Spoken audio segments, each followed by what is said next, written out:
It's January 22nd, 2025, and I just completed reading Into the Storm by Reed Timmer. And if you follow tornado chasing at all, it's impossible that you don't know who Reed Timmer is.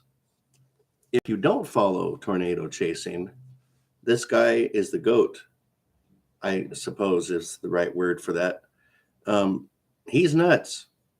And this book spells out all his incidences of using his inspiration over his brain.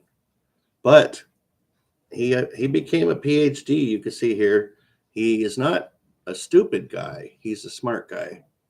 The reason my son bought me this book is I watch every spring, as do a lot of other people, his live streams on YouTube. And the last couple of years, he's got some amazing intercepts. And the guy he's like a magnet for really good tornadoes. And surely one day it will cause his demise. And it's good that this book was written because it sums up his insane passion for chasing. And basically, when he gets killed by one of these storms, he probably won't even be upset about it because he's nuts and he likes these storms more than anything, clearly more than anything. This book is pretty open about his difficulties in life that have stemmed from his passion, where he lost relationships and has limited interactions with family.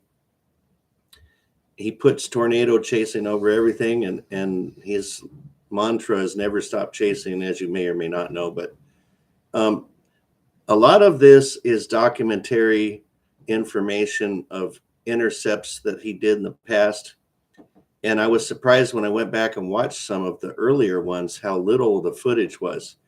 There's only like some of them 4, 5, 6 minutes of an intercept. It took me back to 25 years ago when YouTube was not a big thing. You didn't have the live streaming, and all you had was a camera, and you got a couple minutes of film, and then you send it to the news people, and that was about it.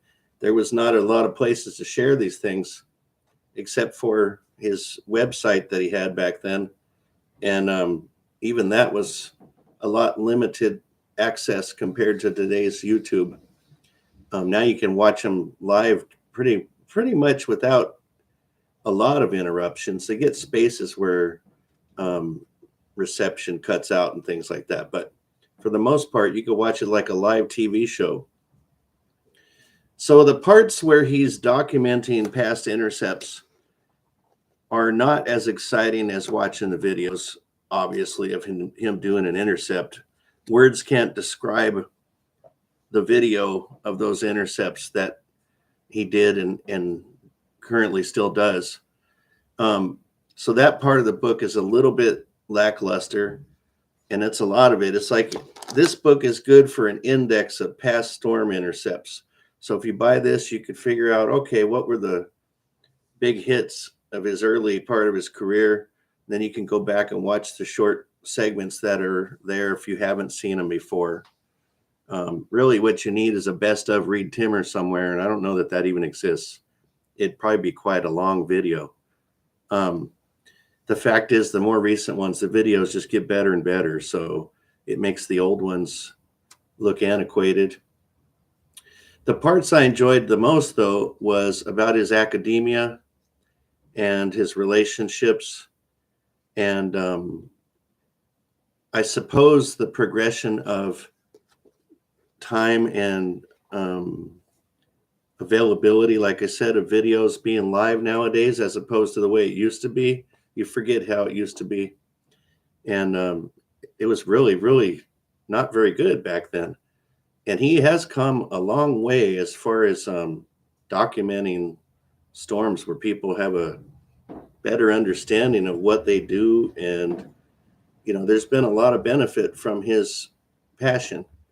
And at the beginning of this book, there was a lot of people that didn't like his method because he was too cavalier, and he's nuts.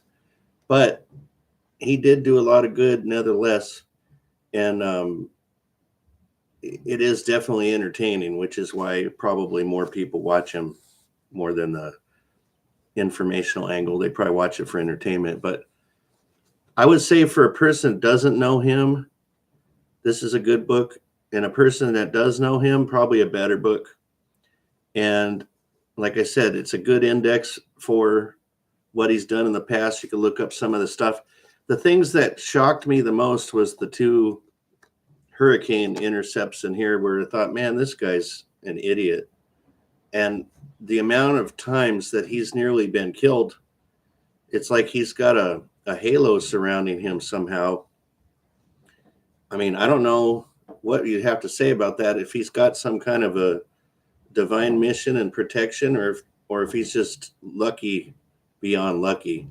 But I really think one day we'll hear of him getting hit by something, because he does get real close a lot. Hopefully his car keeps him safe, but I'm not so sure about that Dominator vehicle in a real big tornado. I'm not sure it would hold up. Anyway, I enjoyed the book. It might be a tad long. And when it gets into the sciencey things about why tornadoes form and dew points and all that stuff, anybody that's been watching this channel probably already knows most of this stuff. It's not written in a way that's super complicated, but at the same time, it's kind of boring. So if you took out the sciencey explanations and just made it I guess he could follow up. If you're going to do another book, do one just about your life outside of chasing, perhaps, because those segments of this book I found more interesting than the chasing segments, even though that is your thing and everybody knows it's your thing. As far as a book goes, you almost need to do something a little bit different, perhaps, because everybody already knows what you do on the camera. I liked the doctoral information and the study you did and things of that nature. That was pretty interesting. Yeah, I know he rides bikes and things outside the season. And a lot of those types of endeavors might be more interesting hearing about, because it's nothing we know about. But a good book overall. I wouldn't say it's great. It's a good book.